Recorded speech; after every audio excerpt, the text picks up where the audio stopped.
For Ohio, if current forecasts hold up. I'm Dave James on the Ohio News Network. Calls and conversations continue in less than 3 minutes as the Watchdog Morning Show with Howard Monroe continues after this.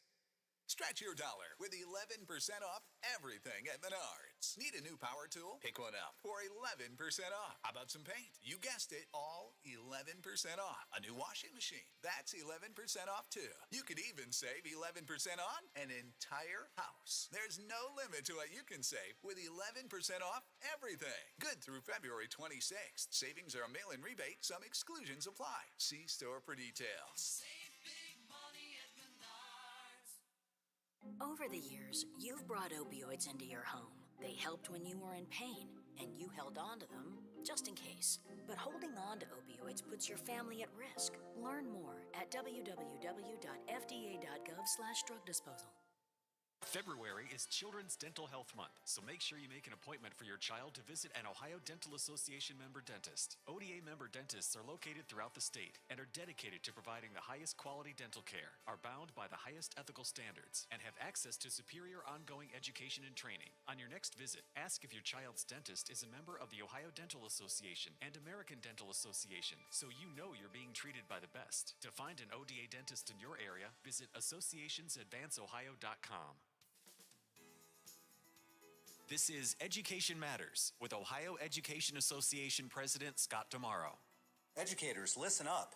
The federal government recently made changes to the Public Service Student Loan Forgiveness Program that make it easier for you to get the debt relief you've earned. But the clock is ticking for you to take action. OEA members can use the NEA Member Benefits Navigator to get started. Education Matters, brought to you by the Ohio Education Association. For all of your IT needs, visit OmniPerforms.com. Omni Strategic Technologies, the only IT company that the Watchdog trusts. Babies come with lots of decisions. Cloth or disposable? Crib or bassinet? So when it comes to protection, go with the safest, most effective choice, vaccination. Get all the recommended vaccines for your baby by age 2 to protect your child against 14 serious childhood diseases. For more reasons to vaccinate, talk to your child's doctor. Go to cdc.gov/vaccines or call 800-CDC-INFO. A message from the Centers for Disease Control and Prevention. The best in live and local talk returns momentarily on The Watchdog. Hello, everyone, from The Watchdog. I am the Storm Tracker, Darnell Foster, with a look at your local weather forecast for your Friday. Mostly cloudy and cold with a high near 43. An overnight low of 24 under mostly cloudy skies with a couple of snowflakes mixed in. And then you'll see mostly cloudy skies for your Saturday with highs in the lower 40s. Have yourself a great day, everyone, from The Watchdog. I am the Storm Tracker, Darnell Foster. The views and opinions expressed on the following program are not necessarily those of this station or its sponsors.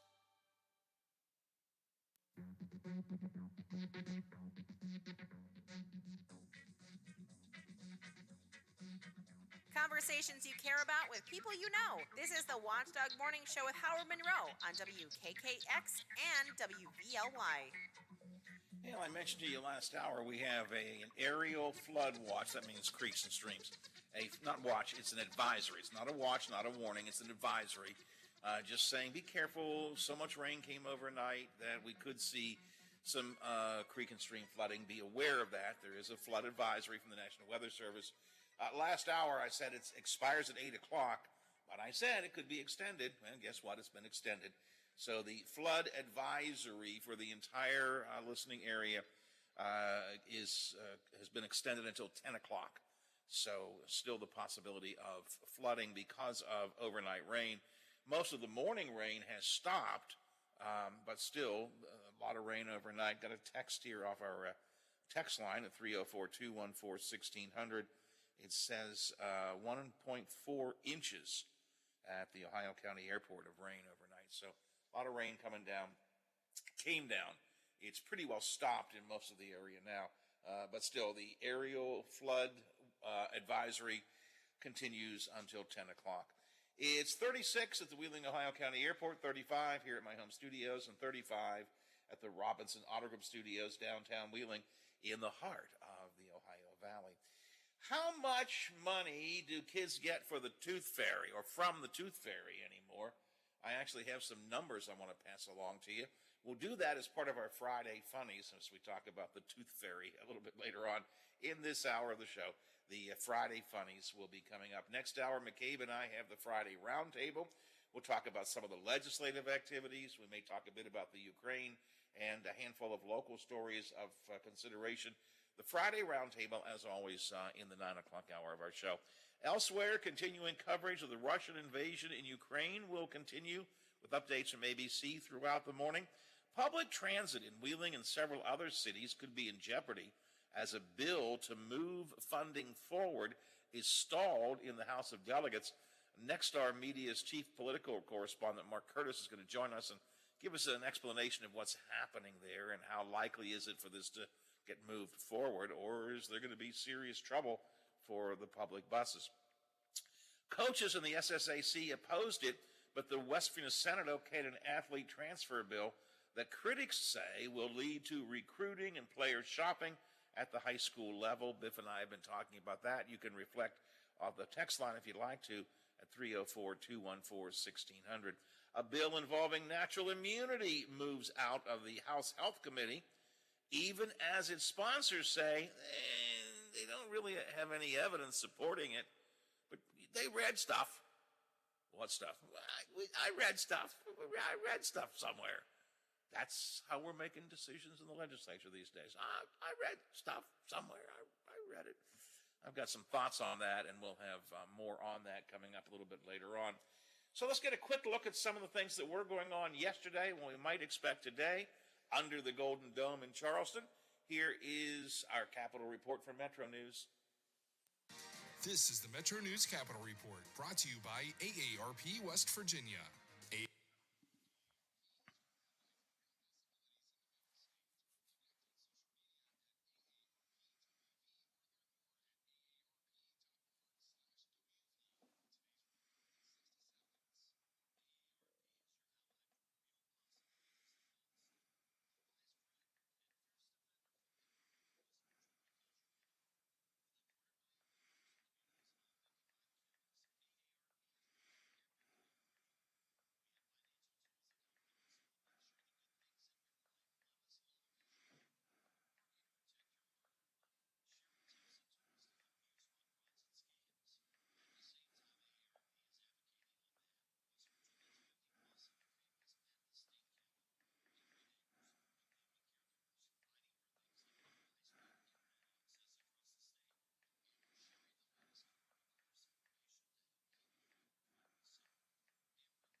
Okie dokie, thank you.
It is 8:15, quarter after the hour here on the Watchdog Morning Show. I want to get into some of those stories that Jeff was talking about a little bit later on, including that homeless issue that they're voting on. We were talking about the student-athlete transfer that passed the Senate yesterday. Biff and I were discussing that earlier, and there's some medical issues that I want to get into when we get together a little bit later on. But right now, I want to stay with the legislature, but talk about a bill that concerns me because I am a huge believer that public transit is a key to a vital city. And Wheeling has struggled with this over the years, but we do have the Ohio Valley Regional Transit Authority. On the other side of the river, the East Ohio Regional Transit Authority. But there could be some problems coming down the pike. Next, our media's chief political correspondent, Mark Curtis, has written about that, and I invited Mark to join us this morning. Mark, good morning. We haven't talked for a while. Nice to hear from you again. I know. It's great to be back in the program, Howard. You know, real quick, this legislative session, I thought, started off a little strange and a little quiet.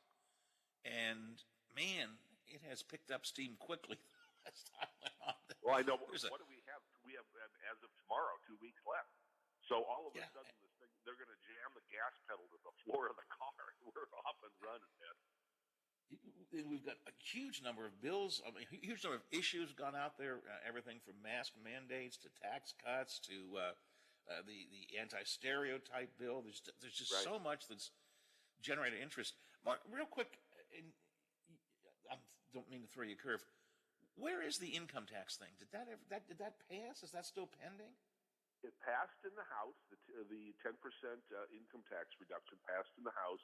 It is languishing somewhere in the Senate. I don't think it's even come out of committee, Finance Committee, or Judiciary in the Senate. Any sense, or what are you hearing down there? Is that going to come, raging out at the last minute to get passed, or is it going to sit and die again?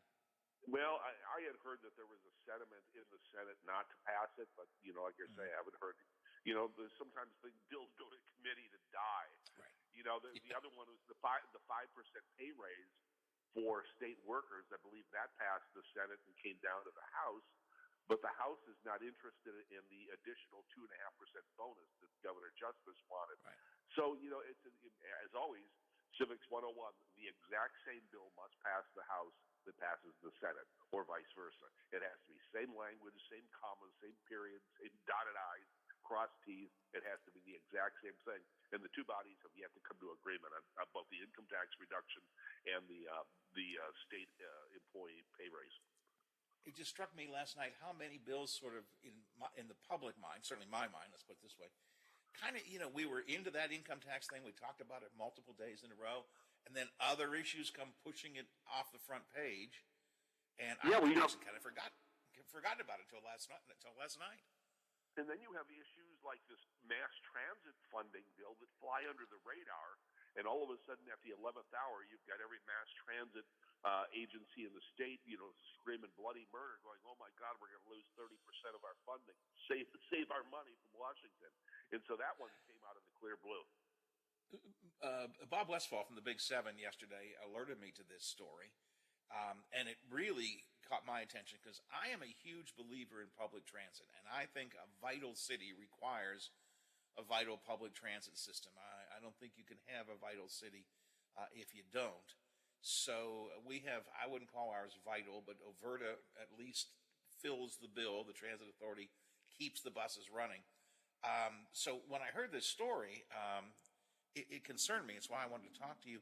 So there is a bill that could, give me the background. Just tell us what's going on with this. Well, first of all, you should know a couple of facts that are really important to this story. Public transit agencies get 30% of their funding in federal aid from Washington, 30%.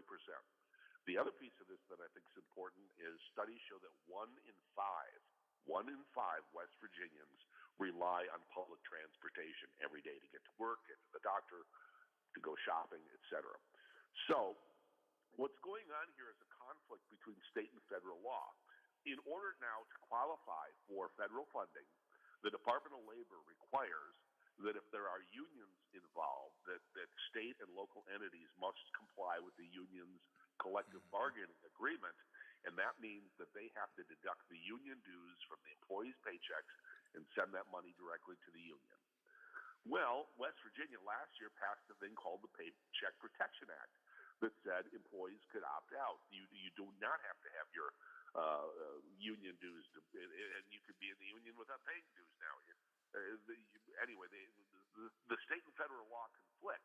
And so in order for this year and in years to come for Wheeling and Charleston and Parkersburg and Clarksburg and Huntington to get their federal transit aid, they have to have their transit agencies deduct the workers' union dues, send it directly to the union. Well, there are some in the state legislature that oppose that and say, no, we passed the Paycheck Protection Act. Federal government can't be telling us here in West Virginia how to collect and spend our money. So this bill would create an exception to that and would make it viable for these transit agencies to collect the union dues. If they don't do it, they're not going to qualify for the federal funds. And again, federal money is 30% of the transit agency's budget. In total, West Virginia gets about $16 million a year from Washington. And I'll tell you what else is in jeopardy. In the infrastructure bill that passed, there was a set-aside of $125 million for mass transit in West Virginia. That will disappear as well. That's a lot of money. It is a huge amount of money. And Channel 7 did a follow-up story to yours up here, and the director of Overta says that if this bill is not passed, if they lose that money, I'm quoting here from her, the first thing we'll have to do is cut our services. If we have half-hour service, we'll go to an hour service, maybe hour and a half service on a turnaround. And if it doesn't get passed at all, we'll have to shut our doors. Now, that's from the Transit Authority director up here. That's pretty drastic. That's a frightening thing to me. I know. And you know, you have to look at this as not just a mass transit issue or a funding issue. You have to look at this as an economic development issue because so many businesses rely on workers, especially low-income workers, who don't have their own cars. How do these folks get to work? They ride the bus to and from work. So if you lose 30% of your funding, let's just say across the board you have to cut 30% of your staff, 30% of your bus routes, all of a sudden you're operating on a skeleton crew, and a lot of people can't get to work. What do you do? I mean, this could be crippling to a lot of businesses. I know that there is an image that some people have that nobody uses the buses. And very often, in fact, one of my sort of, if I were king of the buses, I would have smaller buses. But so people look at some of these big buses that run around Wheeling and they go, well, there's only one person on there, two persons on there. But if you drive around the city and you look at how many people here in Wheeling and the entire Upper Ohio Valley are standing waiting for buses, it would amaze you. They're kind of the unseen people, but buses are vital for some of these folks to get to and from work, to and from doctors, Right. When I first moved to West Virginia, my wife and I lived in St. Albans, which is about 15, 20 miles west of Charleston. And of course, my studio is right in the middle of downtown Charleston. We only owned one car, so I rode the bus every day from St. Albans to Charleston. And by the way, the bus was packed. You talk about a morning commute, goes all the way through South Charleston and Dunbar and other places, and that bus was packed. And a lot of times you have to stand on the bus. There aren't any seats left. And I'd get off the bus in downtown Charleston, a block away from my studio, and walk to work, and it was great. It was a great convenience. But that bus was filled with people that worked at the Marriott Hotel, the Embassy Suites Hotel, other businesses in downtown Charleston.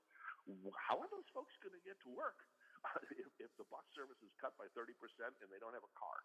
And so this can be crippling to small businesses and large businesses as well. I mean, I dare to say that more than half of the Marriott staff, it's a huge hotel, probably ride the bus to work every day. The biggest retail outlet here in the Upper Ohio Valley is the Highlands, just outside of Wheeling. And it's only been in the last handful of years that they've put a pretty consistent run to the Highlands. And so people are going up there. They're using the buses to get to work, some to get to shopping too, but certainly to get to work. And the Highlands run is one that the director of Overta told Channel 7 would be among the first they would have to cut. Even if they didn't shut everything down, the Highlands run would be among the first they'd have to cut. And that's one that takes people to work. The Highlands has a lot of it. In a time when we're having concerns over employees anyway, to make it more difficult for employees to get to work is a real problem. So, Mark, what's going to happen here? I mean, so this is more than just sort of a technical issue. There's a philosophical issue going on in some lawmakers' minds. Are we going to get past that philosophical issue? Well, and just a footnote to your Highland story, because I had Delegate Erica Storch in my story yesterday, and she talked about how West Liberty University even has a campus at the Highlands, so you got students trying to get there. Here's what I think is going to happen. The bill is on third reading today. The House comes in at 11 o'clock this morning. This is, I think, the first bill on third reading. So it's the first bill they will debate and vote upon. My gut tells me, and it's interesting because this is an intra-party fight. These are Republicans fighting Republicans. Democrats are all on board and support this bill, and a lot of Republicans are too. It's funny, the bill has 5 sponsors. The 5 sponsors represent Charleston, Huntington, Parkersburg, Clarksburg, and Wheeling. So these are 5 Republican sponsors because they know mass transit's critical to their area. I cannot imagine the leadership of the House turning their nose at these 5 Republicans and saying, vote against this bill. I think, given that Roger Hanshaw said economic development was the #1 priority of this legislative session, and this is an economic development issue. This isn't just a riding the bus issue. This is about economic development. If your workers can't get to the job, companies are in big trouble. So my guess is this will pass, but I think we're going to have an interesting intra-party skirmish because the opponents of the bill are also Republicans. Yeah, I hope you're right, and my gut tells me that makes good political sense. On the other hand, ideology has driven a lot of what's been going on in Charleston this year. And if some folks want to stand on ideology that we don't want unions to have the ability to take out of a paycheck, even in this limited arena, at the very least, I think it might be an interesting hearing. Let's put it that way, an interesting House meeting today. Well, and the other part of it, if you don't have the automatic paycheck deduction, what happens is you have to let workers go around and collect the union dues from the other workers. So now you might have a bus driver who's obligated to go collect dues from mechanics and other drivers and other people. And what's he not doing? He's not driving a bus because he's busy collecting dues for the union. Yeah. So it's counterproductive. Well, as you said in the beginning, this is a bill that until you brought it up yesterday, and I heard about it from Channel 7, this is a bill that's flown under the radar. And I'm glad that we've got it in front of the public now, because to me, again, public transit is a vital part of a vital city, and Wheeling is trying so hard, and I think succeeding in becoming a much more vital city. Public transit is a critical part of that. 20%, is that what you said? Across the state, 20% of West Virginians use public transit? Yeah, 1 out of 5 use public transit. Wow. That's a lot of people. You talked about 20% of the workforce being, crippled and maybe not able to get to work on a reliable basis. And we don't have enough workers as it is. We're still short in so many industries in the state that have the help wanted sign out and don't have enough people to apply or pass a drug test or what have you. So this is only going to make the employment problem worse in the state, not better. Yeah, that was my point about the Highlands. It's hard enough to get employees in retail these days. If you have to lose some because they can't get there, that's a real problem. All right, Mark, appreciate it. Appreciate the work you do. I'll always watch you every night on the Big 7 at 5:30, and your coverage throughout the week and so on. We appreciate it. Busy. We anticipate a vote today, probably, hopefully before noon. And then we'll know, and we'll have that tonight on West Virginia tonight at 5:30. Certainly 7 News will have updates on it as well. Great. Hey, Mark, good talking to you again. We haven't done it for a while. I need to touch base with you more often. I apologize for that, but thanks for coming on this morning. You're welcome, Howard. Good to talk to you. Talk to you soon. Mark Curtis, he is the chief political correspondent for Nexstar Media. Nexstar, the parent company of which Channel 7 is a part. It's a good company, and they do good work, and Mark does great work down there in Charleston. Is he gone? Because I don't want him to hear me stroking him, but he does a tremendous job with political coverage and state house coverage down in Charleston. And this is a bill, as he said, was kind of flying under the radar, and I had never heard about this at all. I haven't seen it in the Gazette, haven't seen it in Metro News. None of the folks I've been talking to have said, "Oh, Howard, by the way, we've heard about the transit bill," until Mark brought it up. And again, looking at what the transit director said here in Wheeling, it is very scary. If they don't, it's $16 million a year in federal money, which is about 30% of the funding for transit authorities in general. So $16 million in federal funding every year, plus $125 million that was coming from the federal infrastructure bill.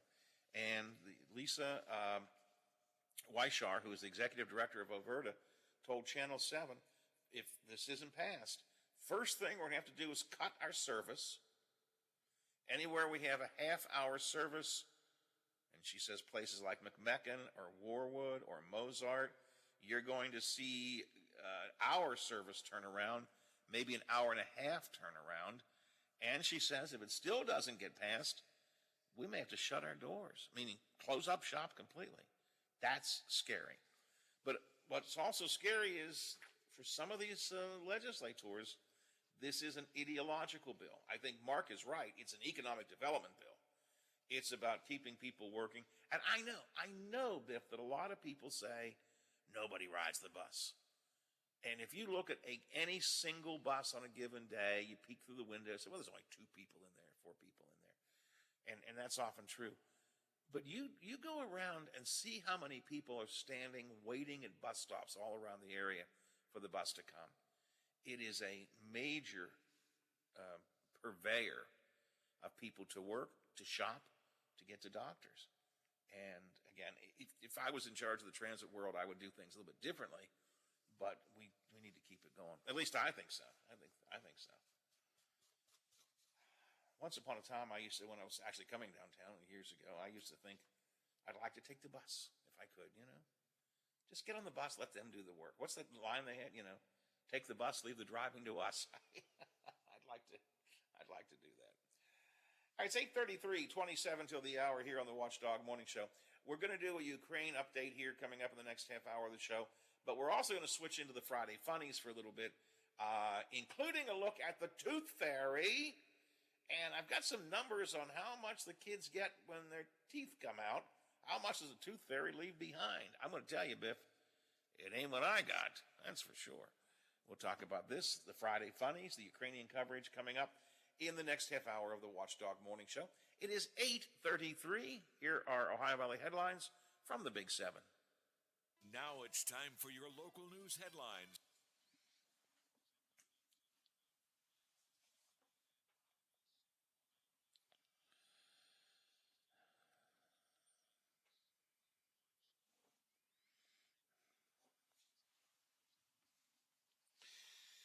Biff, when we come back, I will start with Ukraine story, so get an update ready.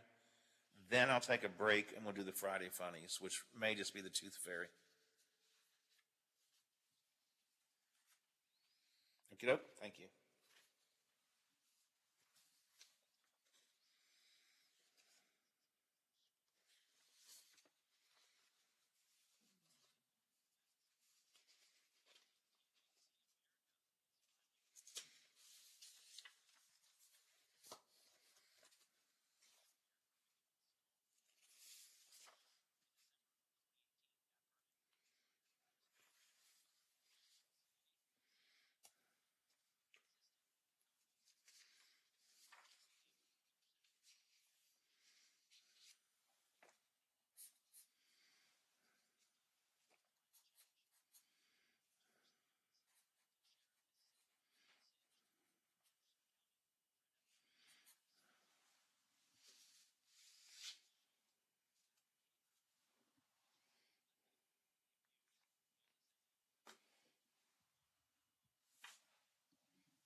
Action tomorrow afternoon as they host the Texas Longhorns. West Virginia opened Big 12 conference play against Texas back on New Year's Day. West Virginia playing in that game without three of its regulars, Taz Sherman, Gabe Osaboyan, and Kobe Johnson, all missing the game due to COVID protocols.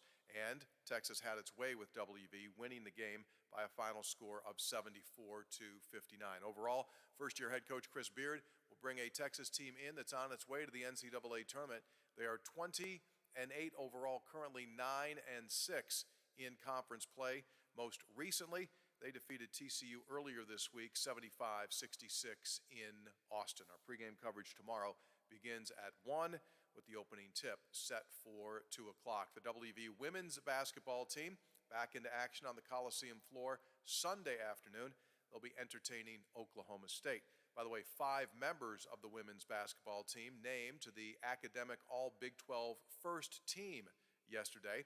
That includes fifth-year senior center Blessing Ejiofor, senior forward Kari Nyblack, senior guard Madison Smith, junior guard KK Deans, and junior guard Jayla Hemingway. This year ties the program record for the most first-team selections. Mountaineer baseball team continues its start to the regular season. Today, they open up a 3-game series in Charlotte against Charlotte. First pitch today set for 4 p.m. That is today's Mountaineer Report, brought to us by Kroger, the official grocer of WVU Athletics. I'm Tony Caridi on the Mountaineer Sports Network from Learfield. You know, there's variety shows, and then there's, well, my variety show. I'm Bill DeFabio, and I bring you the best variety talk in the Ohio Valley, quite possibly the world. Join me from noon till 2 to talk sports, nostalgia, and hear from some of the legends of the game. You won't believe who I have on next. The Bill DeFabio Variety Show, noon till 2 on the Watchdog.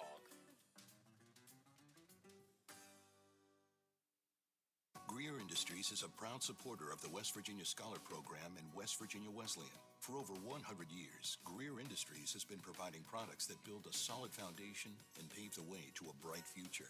Greer Asphalt Company has 3 conveniently located asphalt plants in north central West Virginia, where they can produce a superior product with unparalleled customer service, all WVDOH approved. To learn more, visit GreerIndustries.com or call 304-296-2549.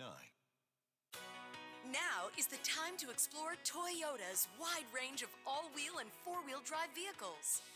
Like the brand new Corolla Cross with available all-wheel drive and more cargo room than ever. Or go off-road in a rugged new 4Runner. Visit your Toyota dealer today. Or go online to buyatoyota.com, the official website for deals. Hurry, offers end February 28th. Toyota, let's go places. The Mountain East Conference Basketball Tournament is back at West Banco Arena in Wheeling, March 2nd through the 6th. Tickets are on sale now. All session adult seats start at $72. Visit westbancoarena.com for tickets or mountaineast.org for tournament info. And you can follow the entire tournament live online at mountaineast.tv or wvmetronews.com. The Mountain East Basketball Tournament is presented by the Health Plan and brought to you by The Highlands, Cal Caruth Roofing, and by Robinson Auto Group.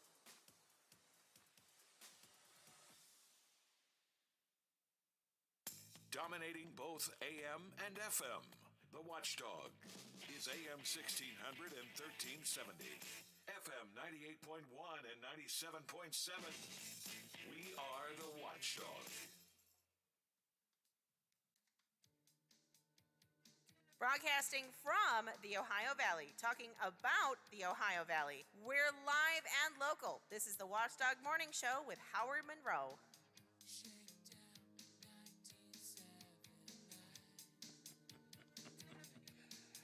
You know, I've been talking a lot about how the legislature just decides that they know something. It particularly was very evident in a hearing that was held yesterday. We may have a chance to talk about that later on when it came to natural immunity from COVID and other viral events. And when the question was posed to the sponsor of the bill, well, how do you know about this? Well, I read stuff. What stuff? Well, you know, stuff. I mean, I read. Everybody. I've read this. I know it. I've read things. What things? Things, I just read. I mean, this is where we're seeing it in the legislature over and over again. There's no basis in fact for things they do. They just kind of know it. Why are you going to do this athlete transfer thing when the people involved in it don't want it done? Because we know it. Why are you going to impose a ban on mask mandates when medical professionals say that there still is value in it in certain circumstances? Well, we know it. We know it. So people just know it. They just know it. So I got a text here.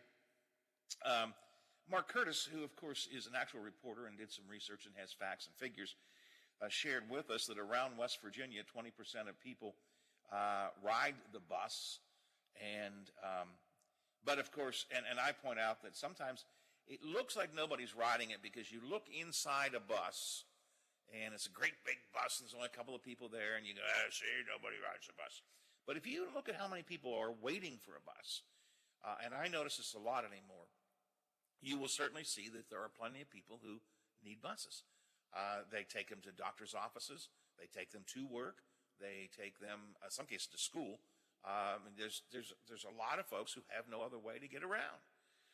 But because, after all, you don't need to look at facts and figures, off the text line, nobody, and I mean nobody, rides a bus to the Highlands. Except they do. But nobody. It's a complete waste of time. Maybe take a stupid route from Wheeling to Robinson Town Center on 2 city buses and save yourself a boatload of money. Okay, this is somebody who just doesn't like the Highlands, obviously. 20%? Ha, ha, ha. Not even close to being true. I'll bet it's less than 1%. Well, as in many times when we bet on our own beliefs, but sometimes we shouldn't bet on things when the facts go against us. So it's just right in line with what's going on in the legislature. Oh, I know what's going on. I know about natural immunity. How do you know about it? Oh, are you a doctor? Oh, no, but I know it. Did you read some research reports? No, but I know it. You have someone who's done the research and tells you what is happening with public transportation. No, that's not true. Not true at all. Ha, ha, ha, not even true. People live in their own little dream world for sure. Before I get off the Highlands, we talked about the Highlands, by the way. See the Big Seven had a story this morning that a couple of new tenants are coming to the Highland. 4 new tenants are coming to the Highlands. An unnamed tenant will go into the former Michaels store. WVU Medicine and Cardinal Pediatrics have renewed their leases there. And apparently there's one other new tenant whose name is not being made public yet. But anyways, several new tenants are coming to the Highlands, so I thought I would bring that to your attention. All right, the big story of the week, and probably is going to be for quite some time, is the Ukraine. The Russian invasion into Ukraine, and it continues aggressively. Our ABC News team is following that for us throughout the morning this morning. Russian troops have arrived in the Ukrainian capital, Kyiv, and the Kremlin says that Ukraine's president says he's ready to discuss neutral...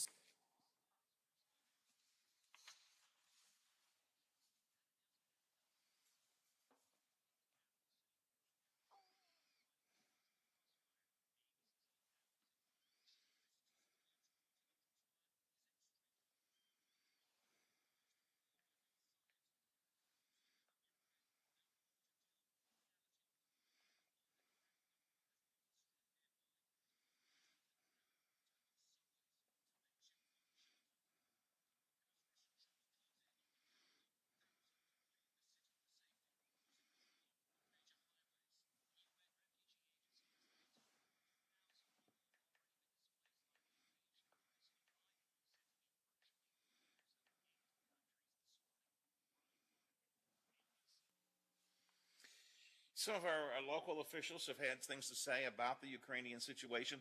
State Senate in West Virginia yesterday adopted Senate Resolution 40, which, quote, affirms support for Ukrainian sovereignty. It was a unanimous vote of the state Senate. It's just a symbolic gesture of support from the Senate, but I think that's a good thing. Let's see. Senator Manchin issued a statement condemning the incursion by the Russians. Also, however, Manchin says he thinks U.S. troops will end up having to become involved as the United States has to protect its allies. And, of course, Manchin pointed out, as President Biden did, that there will be some economic tightening in this country with supply chain issues, energy costs, and so on, as we support the Ukrainian people in their battle against Russia. Senator Capito also condemned the action in a statement she released yesterday. First and foremost, I'm concerned for the free people of Ukraine. It's critical we stand with them and support them. We must never accept when a country invades another sovereign nation. So Capito and Manchin both supporting efforts to support the Ukraine. Congressman Dave McKinley tweeted out yesterday, Vladimir Putin's words cannot be trusted. His track record of thuggish behavior proved he would stop at nothing to restore the Soviet Union. Unfortunately, McKinley can't help but take a political swipe when he says, unfortunately, President Biden's toothless diplomacy failed to deter Russian advances. I heard a lot of this yesterday. Well, you know, Biden needs to get tough. All right, we've imposed serious sanctions. Biden says there are additional sanctions that could come next if this doesn't seem to work. But and even the reporters were asking questions like, well, what happens if they don't work? There seems to be an underlying current among some people that, well, we might as well get ready to send in troops. I mean, okay. President Biden is using diplomacy and economic tightening of sanctions to try to force Putin out of the Ukraine because it becomes too economically painful for him. And he has imposed serious sanctions now, and there's one more level of sanctions he could put, which the president says we may well do. One of them involving the SWIFT banking system, which it's a complicated issue, but several folks said, well, why don't you cut them out of the SWIFT banking system? The reason is, and Biden told us this yesterday, there's not support for that among our allies in NATO. That's why. At least not at this point. But I get an underlying current of the critics the underlying current seems to be we should send in troops. No, I don't want that. I don't want to be on the front lines of the Ukraine. Let's do everything possible ahead of time. So I appreciate Dave McKinley's comments about supporting the Ukraine, but it's kind of sad to me that Congressman McKinley needs to make sure that in that process he gets a swipe at Biden in there. You know, once upon a time when this came to international issues, you supported the country and you supported the president no matter whom he or she was, and you didn't air your internal laundry in international waters. But I guess that's not the way it is anymore. All right, 10 before the hour here on the Watchdog Morning Show. The Friday Funnies coming up next after a quick break. Now is the time to explore.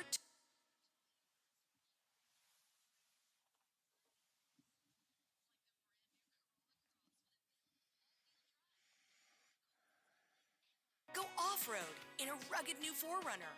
Visit your Toyota dealer today or go online to buyatoyota.com, the official website for deals. Hurry, offers end February 28th. Toyota, let's go places. 1 in 3 adults has prediabetes. 1 in 3.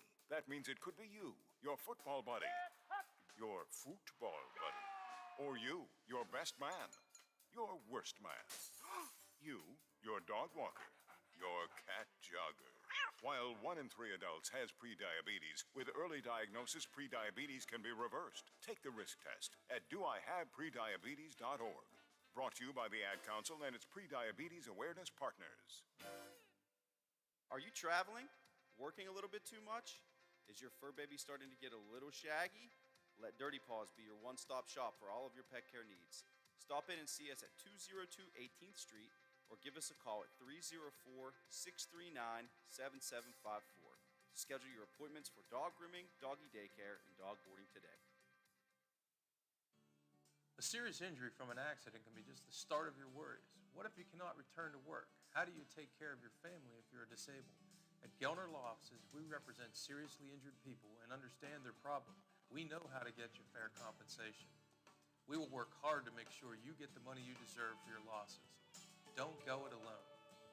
If you're hurt in an accident, call us at 304-242-2900 or visit us at gelnerlaw.com.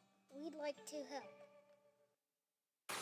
Sports Map Radio is on all night long. Tune in to get up-to-the-minute sports coverage on FM 98.1, AM 1600. We are the Watchdog. We're on air, online, on video, and on demand. Find us where you like us. This is the Watchdog Morning Show with Howard Monroe. And again, a reminder, we have added Twitter to our video options. So if you want to watch the video feed out of my home studios or out of the downtown studios for the other shows, all you have to do is go to Watchdog WV. That's the Watchdog Twitter page. And the live video feed is there. Or you can watch us at watchdognetwork.com, our website. Scroll down a little bit, this great big video box where we are playing on the video box there. And I strongly encourage you to click the link to YouTube. There's a YouTube link on our website. Click that link.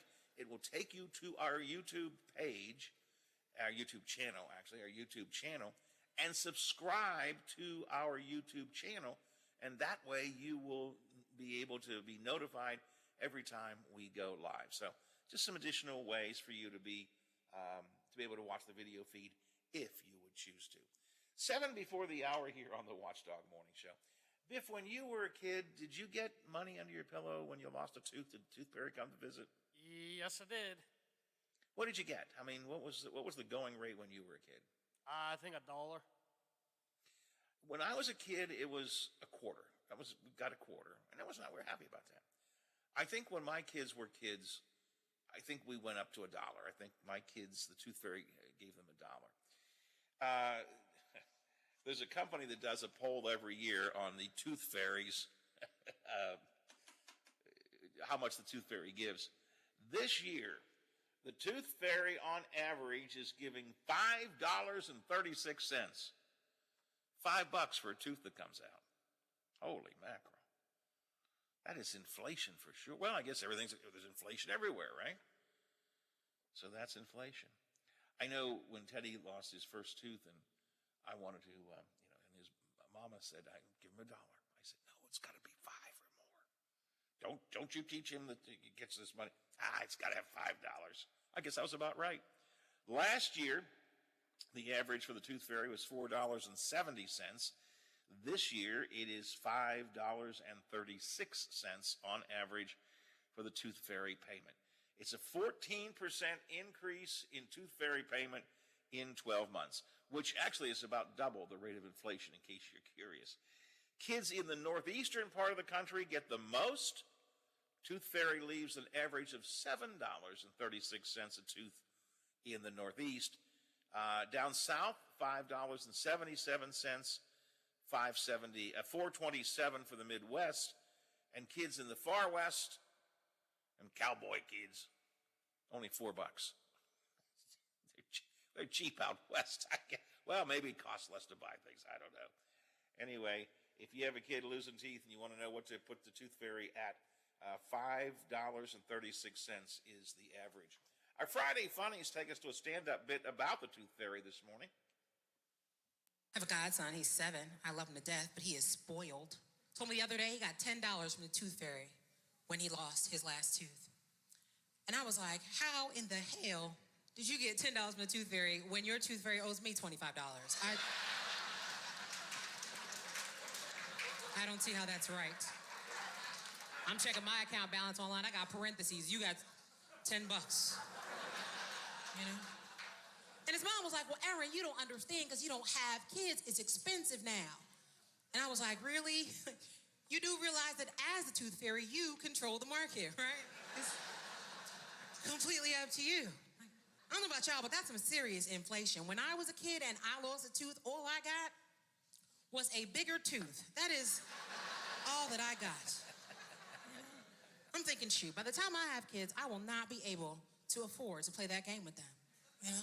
I can see now they'll be coming up to me like, Ma, I lost a tooth. I put it under my pillow. How come I didn't get anything? And I'll be like, well, sweetheart, you didn't get anything because today is the 23rd. And your tooth fairy comes on the 1st and 15th. Yeah, back in the day, all I got lost a tooth was a bigger tooth. The big tooth came in. So I wonder what's that rate of inflation, Biff, from when I was a kid? We're talking 60 years ago, 65 years ago, I guess, because I was probably losing teeth around 3. A quarter 65 years ago to $5.36 now. That's a big increase. But I suspect most of it came in the last few years. That will be my guess. And of course, because some of you have no choice but to make everything political, off the text line at 304-214-1600. Wow! Who would have thought that Biden could make even the price of a tooth go higher? Always got to be politics. Everything's got to be politics. Just amazes me how many folks feel. I have not blocked or cut off, but I have what they call on Facebook snoozed 3 different accounts over the last 24 hours. People that are either actual friends of mine, or in some cases people who aren't real friends of mine, but who have a differing point of view, but with whom I like to argue a little bit. I like to share their perspective and hear what they have to say. But people who are declining to accept that the villain in this Ukrainian situation is Vladimir Putin and not Joe Biden, you're off my page for a while. I can't listen to that. We are we are not at war, but there is a war underway on the European continent that we have direct involvement in, that we have an obligation to, and I don't accept those who want to try and turn this into a Biden bashing business. So I have had to get rid of some folks off my Facebook page, at least temporarily. And again, the 2 people I'm thinking of, 3 people I'm thinking of. One is actually a friend, but sometimes his rantings get too much on the political side. And one is someone, I know him, and I get a kick out of his different point of view, and I learned some things from him. But I can't deal with that. You're going to criticize the Biden and not Putin? Not me. You're out of my situation. All right, John McCabe is in our situation with the Friday Roundtable. That's coming up in the next hour of the show. We have a lot of things I want to get into with John, so we'll do that after we check in with ABC. New Supreme Court nominee, by the way, has been named. ABC's got it. The Watchdog is FM 98.1, AM 1600 WKKX Wheeling, FM 97.7, AM 1370 WVLY Moundsville.